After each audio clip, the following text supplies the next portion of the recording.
مجید اللہ تعالیٰ کی آسمانی کتابوں میں سے سب سے آخری کتاب ہے.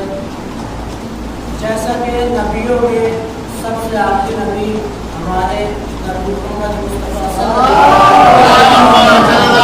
علیہ وسلم، اسی طرح آسمانی کتابوں میں بھی سب سے آخری کتاب قرآن مجید ہے.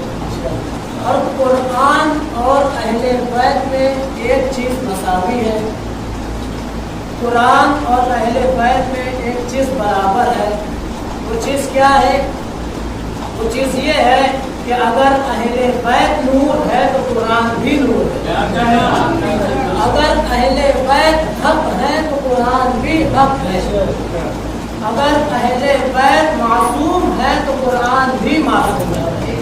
لہٰذا اسی بابرکت کتاب میں پروردگار عالم ارشاد فرما رہا ہے، سورہ ملک قرآن مجید کا 67 کا نمبر کا سورہ اور اس کی پہلی ہی آیت میں ارشاد ہو رہا ہے، تبارک الذی بیدہ الملک، کہ بابرکت ہے وہ خدا جس کے ہاتھ میں بادشاہت ہے.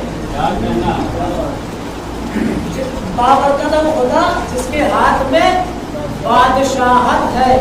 وَهُوَ عَلَىٰ كُلِّ شَيْءٍ قَدِيرٌ، اور وہ ہر چیز پر قدرت رکھتا ہے، یعنی وہ ہر چیز پر قادر ہے. اگر وہ پتھر کو صرف ارادہ کر لے لوہا بن جائے تو وہ لوہا بن جائے، اگر لوہا کو صرف موم ارادہ کر لے موم بن جائے تو لوہا موم بن جائے. ایسا وہ قادر ہے. اور یاد رکھیے گا وہ پروردگار عالم جسے ہر چیز آتا ہے. ایسا نہیں ہے کہ انسانوں کی طرح بعض انسان ہے جسے کچھ چیزیں آتی ہے کچھ چیزیں نہیں آتی، لیکن پروردگار عالم کو ہر چیز آتا ہے. نمرود کی آگ سے ابراہیم کو کیسے بچانا ہے اسے آتا ہے. 70,000 بچوں کو قتل کرنے کے باوجود اسی فرعون کے ہاتھوں موسیٰ کی پرورش کرا دینا اسے آتا ہے. اسے ہر چیز آتا ہے. لشکر یزید سے نکال کر لشکر حسینی میں لا کر حور کو علیہ السلام بنا دینا اسے آتا ہے. جیسے یہ عیسیٰ ثواب کی مجلس ہے، بخشش کی مجلس ہے. اب جناب حور کی بات آ گئی تو ایک بات کہتا ہوا چلوں کہ جناب حور کی بخشش کیسے ہوئی؟ کیا وجہ ہے؟ ایسی کیا چیز تھی جس کی وجہ سے جناب حور کی بخشش ہو گئی؟ کتنے بڑے گنہگار جو امام حسین کے قافلے کو بھی روکا اور گھیر کر کربلا تک لایا اور حسینی بچوں پر پانی بھی بند کروایا، اتنا بڑا گنہگار، لیکن آخری وقت میں حور سے علیہ السلام بن کے چلے گئے. ایسی کیا وجہ؟ بخشش کا کیا؟ آپ پورا واقعہ پڑھیے گا، صرف تھوڑا سا جو واقعہ جناب حور کا ہے اس پہ غور کریے گا، آپ خود کا خود سمجھ جائیں گے کہ کیا چیز بخشش کا ذریعہ بنی. جناب حور جب امام حسین مکے سے کربلا کی سمت بڑھنے لگے تو 3 مقام پر جناب حور نے حسین کے قافلے کو روکا اور لجام فرس پر ہاتھ ڈالا. تو امام نے کیا جواب دیا؟ اے حور تیری ماں تیری سوگ میں بیٹھے. حور نے پلٹ کر کیا جواب دیا؟ اے فرزند علی اگر آپ کی ماں فاطمہ نہ ہوتی تو میں بھی یہی جواب دیتا. مقام ہجا دوسرا مقام تھا جہاں حور نے حسین کے قافلے کو روکا، لجام فرس پر ہاتھ ڈالا. حسین نے کیا کہا؟ اے حور تیری ماں تیرے ماتم میں بیٹھے. حور نے کیا کہا؟ اے فرزند علی اگر تمہاری ماں فاطمہ نہ ہوتی تو میں بھی یہی جواب دیتا. کربلا سے آنے سے پہلے ایک مرتبہ اور روکا. حسین نے پھر تیسری مرتبہ وہی جملہ کہا کہ اے حور تمہاری ماں تمہاری سوگ میں بیٹھے. حور نے کیا کہا؟ حور نے کہا کہ اگر آپ کی ماں فاطمہ نہ ہوتی تو میں بھی پلٹ کر یہی جواب دیتا. اب آپ سمجھے کہ حور کی بخشش کا کیا بنا، کیا چھپاؤ سے چیز بنی. حور کیسے بخشیں گے، کیوں بخشیں گے؟ بس ایک ہی چیز انہیں نجات دے گئی، کیونکہ ان کے دل میں احترام بطول تھا. حور کے دل میں اتنا تو معلوم تھا کہ فاطمہ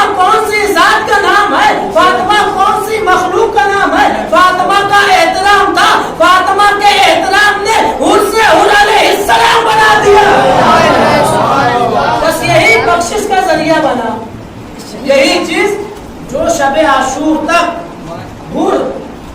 جن پر اللہ تعالیٰ اور ملائکہ کی شب عاشور تک لعنت برس رہی تھی، صبح عاشور جناب فاطمہ کی محبت نے انہیں حر سے حر علیہ السلام بنایا.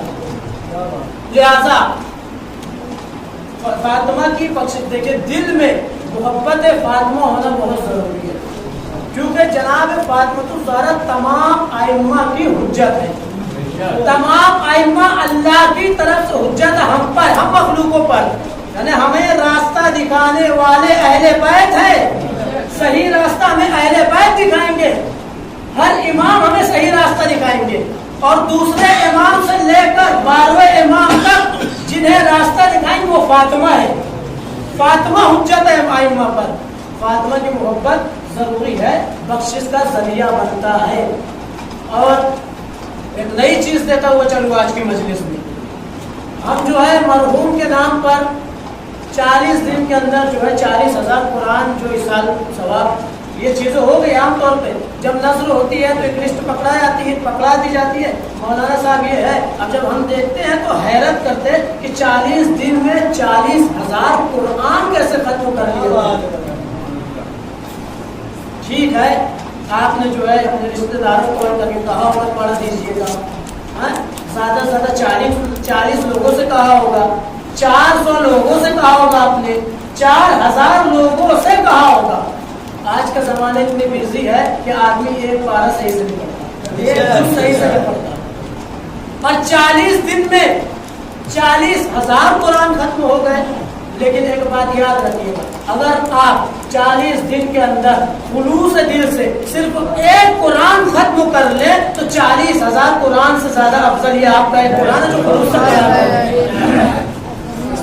لہٰذا میں نئی چیز دے رہا ہوں، اور وہ نئی چیز کیا ہے کہ ہم تو بخش دیتے ہیں کہ 100 مرتبہ ذات عاشورہ کی تسبیح ہے، 100 مرتبہ سورہ فاتحہ ہے، 100 مرتبہ صلوات کی تسبیح ہے. یہ تو ہم بخشتے ہیں، لیکن آج کی مجلس میں یہ سنیے گا کہ مرحوم کے نام پر فاطمہ کے قاتلوں پر لعنت کی تسبیح بھی بخشی جائے.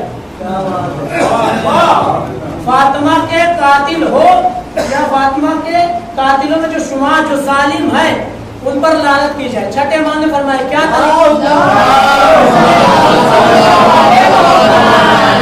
طریقہ؟ لعن اللہ قاتلی کی و ظالمی کی یا فاطمہ، اے فاطمہ اللہ کی لعنت ہو آپ کے قاتلوں پر اور ظالموں پر. یہ چھٹے امام نے طریقہ بتایا. اپنے مرحومین کے نام سے کم ایک تسبیح لعنت کی پڑھو، یہی بخشش کا ذریعہ بن جائے گا. اور لعنت کرنا کتنا بڑا ثواب ہے جانتے ہیں آپ؟ امام جعفر صادق علیہ السلام مسجد نبوی میں بیٹھے ہوئے تھے، ان کے اصحاب کو درس دے رہے تھے. اب میں آپ کی طرف رک کر کے بیٹھے ہوں، آپ میری طرف رک کر کے بیٹھے، میرے پیچھے کیا ہو رہا ہے مجھے خبر نہیں ہے، لیکن آپ لوگ کو خبر ہے کہ میرے پیچھے کیا ہو رہا ہے کیا نہیں ہو رہا ہے. آپ کے پیچھے کیا ہو رہا ہے آپ لوگوں کو خبر نہیں ہے، لیکن مجھے خبر ہے کیونکہ میں دیکھ رہا ہوں سامنے کیا ہو رہا ہے. امام مسجد نبوی میں بیٹھے ہوئے اپنے اصحاب کو درس دے رہے تھے. اسی اثنا میں ایک شخص مسجد نبوی میں داخل ہوا جس کا کپڑا بالکل گندا تھا، جس کا کپڑا پھٹا ہوا تھا، جو پسینے سے تر تھا، جس کا لباس پورا پسینے سے تر تھا. وہ شخص آیا، وضو کیا اور نماز میں مشغول ہو گیا. امام نے فرمایا وہ شخص، ابھی میں یہی آپ لوگوں سے کہوں کہ وہ مسجد کے کونے میں تو آپ فوراً پلٹ کر دیکھنے لگے کونے میں ہے کیا چیز. امام نے صرف ابھی کہا تھا وہ شخص، سارے نے سارے اصحاب مڑ کر دیکھنے لگے کہ امام کس کی طرف اشارہ کر رہے ہیں. جب سارے لوگ اس شخص کی طرف نظر کیے تو کیا دیکھا کہ اس کا لباس بھی پھٹا ہوا ہے. لیکن وہ لعنت کرنے کا ثواب بتا رہا ہوں کتنا بڑا ثواب ہے. اس کا لباس پھٹا ہوا ہے، اس کا لباس بالکل گندا ہے، اس کا لباس پسینے سے پورا تر ہے. جب لوگوں نے دیکھا تو کیا کہا جانتے ہیں؟ کتنا گندا ہے یہ, اس کے بدن سے کس قدر بدبو آ رہی ہے. امام نے جب یہ سنا تو امام نے اپنے اصحاب سے کہا کہ جس شخص کے بارے میں تم کہہ رہے ہو کتنا گندا ہے, جس شخص کے بارے میں تم کہہ رہے ہو اس کے جسم سے بدبو آ رہی ہے, اس شخص نے آج ایک ایسا نیک کام کیا ہے کہ اگر اس کی نیکی دنیا کے سارے گناہ گاروں کو تھوڑا تھوڑا بانٹ دیا جائے تو سارے دنیا کی بخشش ہو سکتی ہے. اگر اس کی نیکی میں سے سارے دنیا کے گناہ گاروں کو تھوڑا تھوڑا بانٹ دیا جائے تو ساری دنیا کی بخشش ہو جائے. اب چھٹے امام سے لوگوں نے سوال کیا کہ اس نے ایسا کون سا نیک کام کیا ہے؟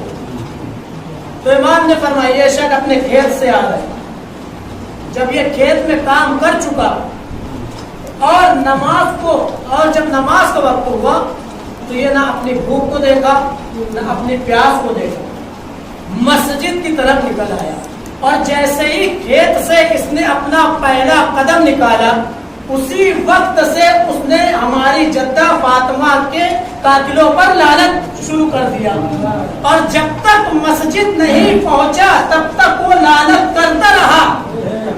اب معلوم ہوا کہ احترام فاطمہ میں بھی بخشش ہے اور فاطمہ کے قاتلوں پہ لعنت کرنے میں بھی بخشش ہے. فاطمہ کے قاتلوں پر لعنت کرنے میں بھی بخشش. لہذا کیا پروردگار عالم ارشاد فرما رہا ہے, تبارک الذی بابرکت ہے وہ خدا بیدہ الملک جس کے ہاتھ میں ساری بادشاہت ہے, وہو علی کل شیء قدیر اور وہ ہر چیز پر قدرت رکھتا ہے. قرآن مجید سورہ ملک پہلی اور دوسری آیت ہے. اور یاد رکھیے گا جس طرح اہل بیت کے ہر جملے ہر الفاظ ہر حرف حق ہوتے ہیں اسی طرح قرآن کے ہر جملے ہر آیت حق ہے. اگر قرآن میں لفظ محمد آ جائے تو محمد حق ہے, اگر قرآن میں لفظ اولی الامر آ جائے تو اولی الامر حق ہے, اگر قرآن میں لفظ جہنم آ جائے تو جہنم بھی حق ہے, اگر قرآن میں لفظ جنت آ جائے تو جنت بھی حق ہے. اچھا جنت و جہنم کی بات آ گئی میرے ذہن میں ایک بات آ گئی, کبھی کبھی کوئی مولا عطا کر دیتے ہیں یہ چیزیں بھی بیان کر دیتے ہیں. جنت و جہنم کس نے خلق کی ہے؟ سب یہی کہیں گے اللہ نے خلق کی. یقیناً اللہ نے جنت اور جہنم کو خلق کیا, لیکن اللہ کو ضرورت ہی نہیں تھی جہنم کو خلق کرنے کی اگر دنیا میں اہل بیت کے دشمن نہ ہوتے. اگر دنیا میں اہل بیت کے دشمن نہ ہوتے تو اللہ جہنم کو خلق ہی نہ کرتا. لیکن اللہ نے جنت کو بھی خلق کیا جہنم کو بھی, دو چیزیں خلق کی ہیں. اب دو چیزیں اس لیے خلق کی ہے کیونکہ تقسیم کیا جائے گا, کسی کو جنت دی جائے گی کسی کو جہنم. لیکن جس کے ہاتھ میں ساری بادشاہت ہے, تبارک الذی بیدہ الملک جس کے ہاتھ میں ساری بادشاہت ہے, اس نے یہ ذمہ داری نہیں لی کہ وہ جنت کو تقسیم کرے اور جہنم کو تقسیم کرے, بلکہ محمد مصطفیٰ کو بھی اس نے یہ ذمہ داری نہیں دی کہ وہ جنت کو تقسیم کرے اور جہنم کو تقسیم کرے, بلکہ یہ ذمہ داری علی مرتضیٰ کے ہاتھ میں دی ہے کہ علی تم ہی جنت کے تقسیم کرنے والے ہو اور جہنم کو بھی. میں پوچھوں گا اے پروردگار ایسی کیا وجہ ہے کہ تم نے جنت کو خلق کیا جہنم کو بھی خلق کیا, لیکن تقسیم کرنے کی باری آئی تو تم اپنے ہاتھ سے یہ ذمہ داری ہٹا لی. تو پروردگار عالم کہے گا, ہاتف غیبی کی آواز آئے گی کہ میں رب العالمین ہوں, الحمدللہ رب العالمین, میں تمام عالمین کا پالنے والا ہوں, میں کافروں کو بھی روزی دے رہا ہوں, منافقوں کو بھی روزی دے رہا ہوں, شیعوں کو بھی روزی دے رہا ہوں, اہل سنت کو بھی روزی دے رہا ہوں, ہر مخلوق کو روزی دے رہا ہوں, میں ہوں رب العالمین. ممکن ہے کہ کل روز محشر کوئی کافر یا منافق یہ سوال کر لے, پروردگارا تو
ولی اسے ہی جنت میں جانے دیں گے، باقی منافق اور کافر تو علی کے ارد گرد ہی بھٹک سکتے ہیں۔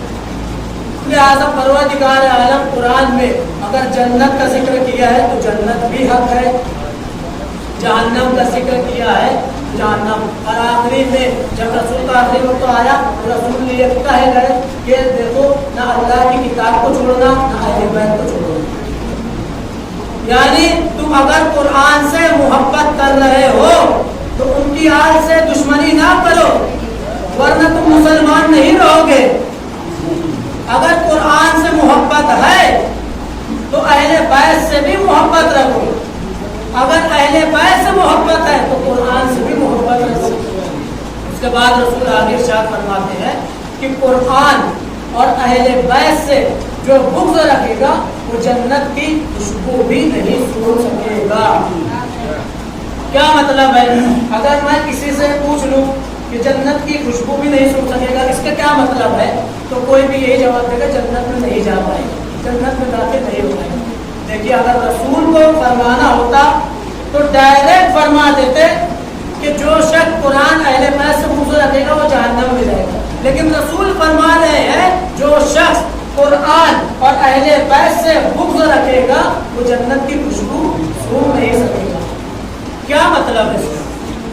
کیا مطلب ہے؟ میں مثال دیتا ہوا چلوں کہ میں جو ہوں دنیا میں بھی خوشبو ہے کہ نہیں، طرح طرح کی خوشبو ہے دنیا میں، میں جو ہوں سب سے لوکل پرفیوم لے کر آیا 15 روپے والا، اب میں نے جو پرفیوم اپنے کپڑے پر لگا دیا، اس پرفیوم میں اتنی کوالٹی نہیں ہے کہ وہ سب کو خوشبو دے سکے، بلکہ جو میرے بازو میں ہے وہی شخص اسے سونگ سکتا ہے، اسی شخص تک وہ خوشبو جا سکتی ہے کیونکہ اب اس کی کوالٹی ہی ہے۔ ہمارے منظر صاحب نے جو ہے میڈیم کوالٹی کا پرفیوم لگایا اور ایسا پرفیوم لگایا کہ پوری مسجد مہکنے لگی، مطلب ہمارے پرفیوم سے زیادہ ہائی کوالٹی کا پرفیوم جو ہے منظر صاحب کا تھا۔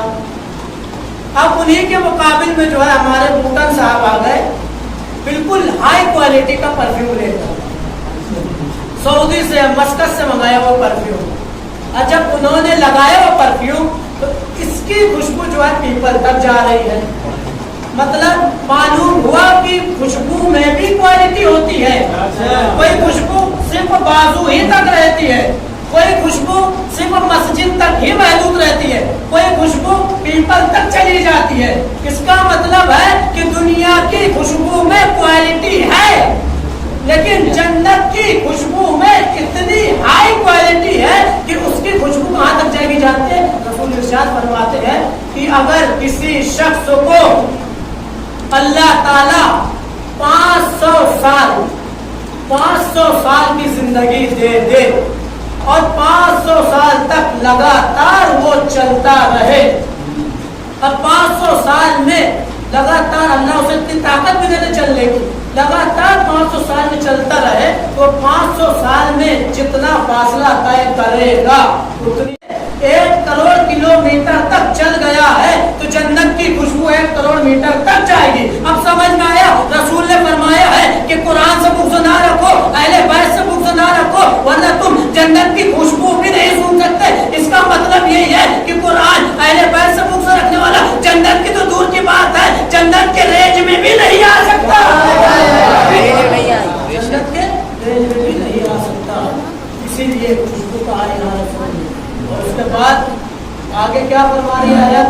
الذی، دوسری آیت، خلق الموت والحیات، جس نے موت کو خلق کیا اور حیات کو خلق کیا۔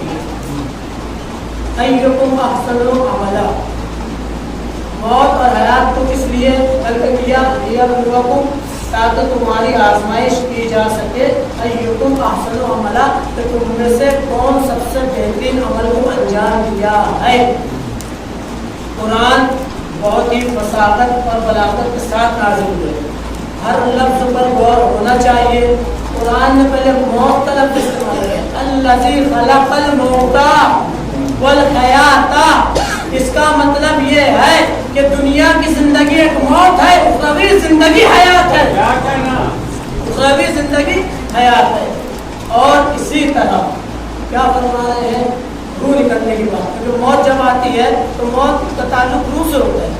روح جب تک ہے آدمی زندہ ہے، اور روح نکل جاتی ہے تو آدمی مر جاتا ہے. اب ایک شخص کافر ہے، اور یہ کافر جو ہے آخری رسول کی بارگاہ میں آتا ہے اور پوچھتا ہے کیا ہے اللہ کے رسول، جسم سے روح کیسے نکلتی ہے؟ کافر ہے، رسول سے سوال کر رہا ہے کیا ہے اللہ کے رسول، جسم سے روح کیسے نکلتی ہے؟ تو اللہ کے رسول نے پہلے دیکھا کہ یہ شخص کافر ہے، اوپر سے نیچے تک دیکھا اور فرمایا کہ جس طرح ایک ریشم کا کپڑا خاردار کانٹے پر ڈال کر کھینچ لیا جائے اور اس کے تار جب الگ ہو جاتے ہیں، اسی طرح جو ہے جسم سے روح نکلتی ہے. جناب جون کون ہے جانتے ہیں نا؟ جناب جون کربلا کے شہیدوں میں سے مولا کائنات نے انہیں خریدا تھا جناب ابو ذر کو ہدیہ کرنے کے لیے، اور جناب ابو ذر کو ہدیہ کر دیا. اور جب جناب ابو ذر کی وفات ہو گئی تو دوبارہ جناب جون مولا کائنات کی خدمت میں آئے. جناب جون نے یہی سوال پوچھا کیا ہے علی، اے میرے مولا، جسم سے روح کیسے نکلتی ہے؟ تو علی نے کیا فرمایا کہ جس طرح پھول سے خوشبو نکل جاتی ہے ویسے جسم سے روح نکل جاتی ہے. دوسرے امام کا دور آیا، ایک ملحد شخص پوچھتا ہے. ملحد جانتے نا کسے کہتے ہیں؟ جو پہلے مسلمان تھا پھر کافر ہوا پھر مسلمان ہو گیا، یا یوں کہوں کہ پہلے کافر تھا مسلمان ہوا پھر کافر ہو گیا. ایسے شخص کو ملحد کہتے ہیں. ملحد شخص تیسرے امام کی بارگاہ میں آیا اور آ کر کہنے لگا کہ اے فرزند زہرا، مجھے یہ بتائیں کہ جسم سے روح کیسے نکلتی ہے؟ تو امام نے کیا فرمایا کہ جسم کی اگر ساری ہڈیاں ایک ساتھ توڑ دی جائے تو کیسا درد ہو محسوس ہوگا؟ بے انتہا درد. اسی طرح جو ہے جسم سے روح نکلتی ہے. 3 روایت سنائی، تینوں آپ نے سن لیا.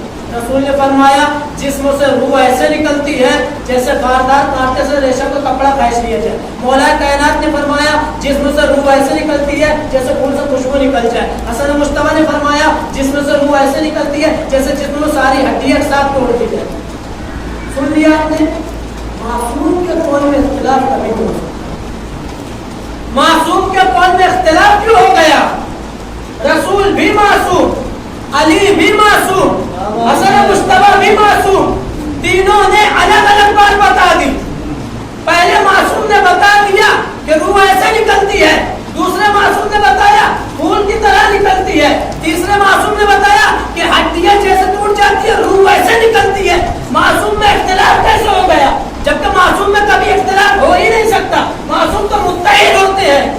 ایسی کیا وجہ ہے کہ معصوم میں اختلاف ہوا؟ یہی سوال ہمارے 5 امام محمد باقر علیہ السلام ہمارے 5 امام سے پوچھا گیا کہ مولا مجھے یہ بتائے کہ آپ کے جج جو ہے سارے معصوم تھے؟ مولا نے کہا رک، معصوم تھے نہیں معصوم ہے، معصوم تھے نہیں معصوم ہے. اس نے کہا آپ کے جج معصوم ہے لیکن آپ کے تینوں معصوم کی باتوں میں اختلاف ہے. کہا کون سی باتوں میں؟ کہا آپ کے جج رسول اللہ نے فرمایا ہے کہ جسم سے روح ایسے نکلتی ہے جیسے خاردار کانٹے سے ریشم کا کپڑا کھینچ لیا جائے. آپ کے جج علی یہ فرماتے ہیں کہ جسم سے روح ایسے نکلتی ہے جیسے پھول سے خوشبو نکل جاتی ہے. آپ کے جج حسن مجتبی نے یہ فرمایا ہے کہ جسم سے روح ایسے نکلتی ہے جیسے ساری ہڈیاں ٹوٹ گئی ہو. تو مولا نے فرمایا معصوم کے قول میں اختلاف نہیں ہے بلکہ مرنے والوں میں اختلاف ہے. معصوم کے قول میں اختلاف نہیں ہے، مرنے والے مختلف ہیں. جب رسول سے پوچھا گیا تو وہ کافر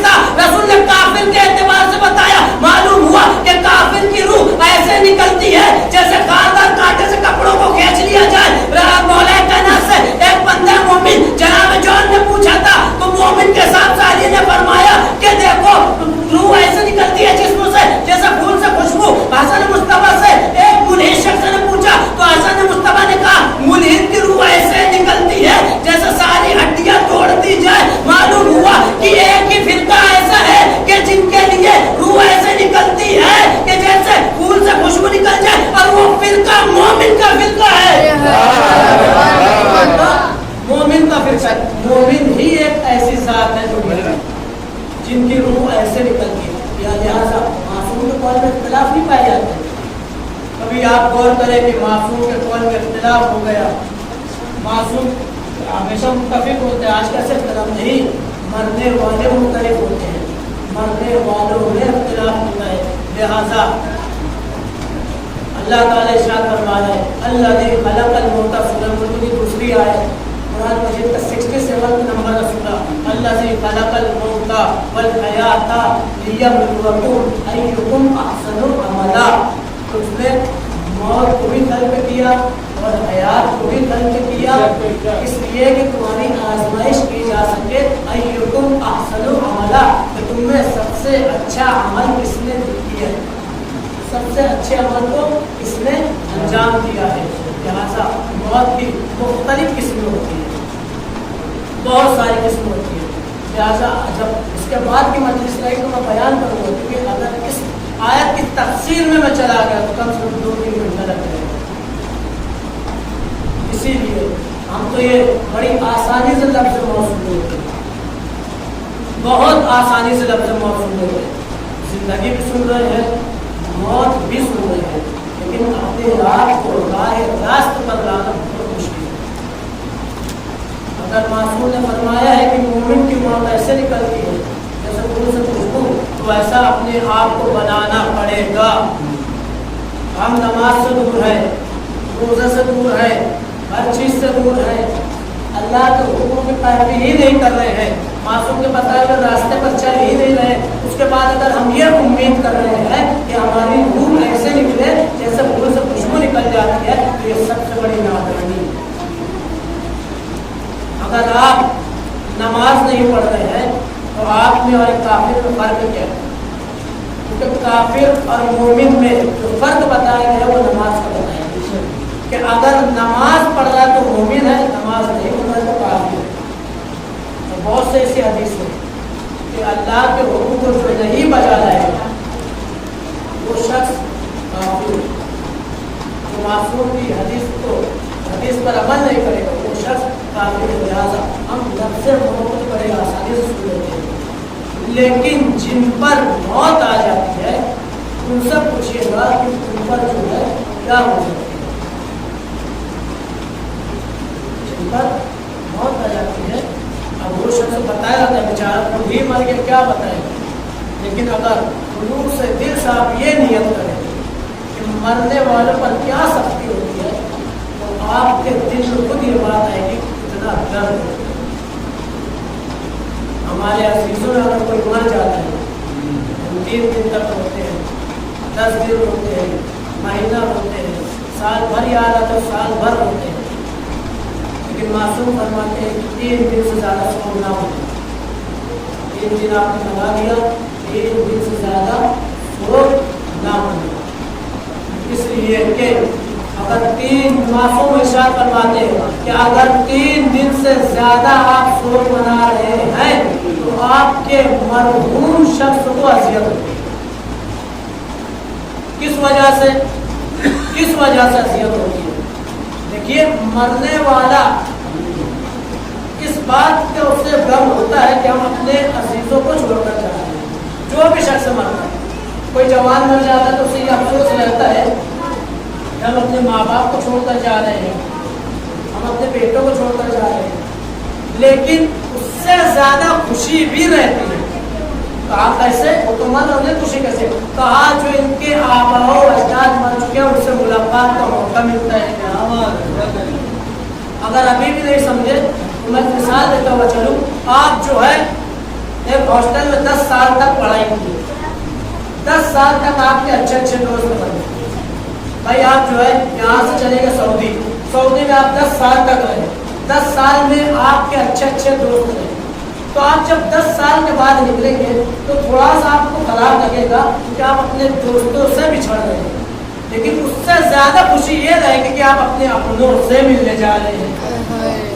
اسی طرح معصوم نے فرمایا کہ مرنے والا بھی جب مومن ہوتا ہے اس کا 3 دن سے زیادہ سوگ نہ منایا جائے ورنہ مرحوم کو اذیت ہوتی ہے. اگر مومن شخص مرا ہے تو اسے مرنے سے زیادہ اس بات کی خوشی ہوتی ہے وہ اپنوں سے ملاقات کرنے جا رہا ہے.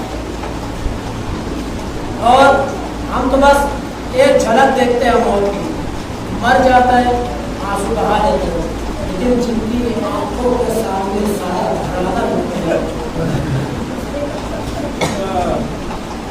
میں حسین کی بات نہیں کر رہا ہوں، زینب الکبریٰ کی بات کر رہا ہوں، جن کی آنکھوں کے سامنے رسولوں کی بھی شہادت ہوئی، جن کی آنکھوں کے سامنے فاطمہ الزہرا بھی چلی گئی، جن کی آنکھوں کے سامنے حسن کے جنازے میں تیر پیوست ہوئے.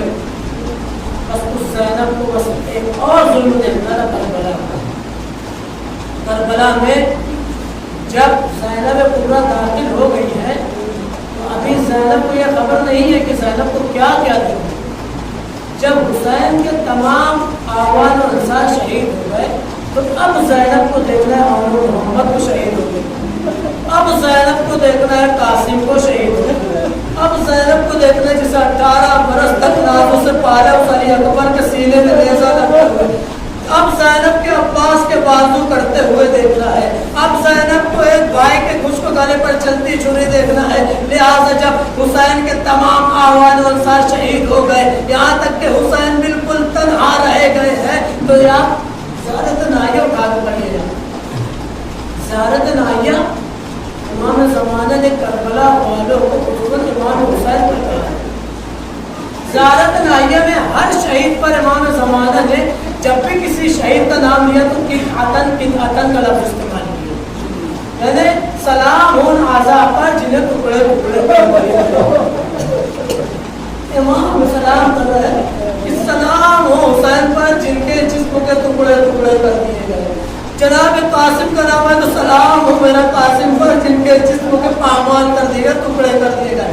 جب آن محمد پر سلام کیا تو سلام ہو میرا آن محمد پر جن کے جسموں کو ٹکڑے ٹکڑے کر دیے گئے ہیں. جب اصغر کی بات آ گئی تو امام زمانہ سلام کر رہے سلام اس 6 مہینے کے بچے پر جس کے جسم کے ٹکڑے ٹکڑے کر دیے گئے. لیکن جب علی اکبر کا نام آیا تو امام زمانہ سلام کر رہے ہیں کہ میرا سلام ہو علی اکبر پر کہ جس کے جنازے کو کھینچ کر حسین کے مقتل تک لایا گیا. کیا مطلب ہے؟ کیا مطلب ہے؟ امام زمانہ سے پوچھا گیا، امام زمانہ کے جو آخری نائب تو حسین بن رو کہا کہ بڑی عجیب باتیں ملتی ہے کہ ہر لاش پر آپ نے قطعتاً کا لفظ استعمال کیا، لیکن جب جناب علی اکبر کا نام آیا تو آپ سلدن کا استعمال کیا. کیا وجہ ہے؟ تو امام کی آنکھوں سے خون جاری ہو گیا. اے حسین بن رو، اے تم نے یہ کیا پوچھ لیا؟ ارے قطعتاً کا مطلب ہے کہ مطلب یہی ہوتا ہے کہ جسموں کو ترتیب سے کاٹا جائے، پہلے سر کاٹا جائے پھر ہاتھ کاٹا جائے، لیکن سلدن کا مطلب ہے جنہیں تڑپا کر اس کے جسم کے اعضاء کو کاٹا جائے، پہلے پیر کاٹا جائے، انگلیاں کاٹی جائے، ناک کاٹی جائے. ارے حسین کو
آپ مومن سے گزارش ہے کہ مرتبہ سورہ القلم 3 مرتبہ سورہ توحید کی تلاوت فرما کر مرحوم ضمیر الحسن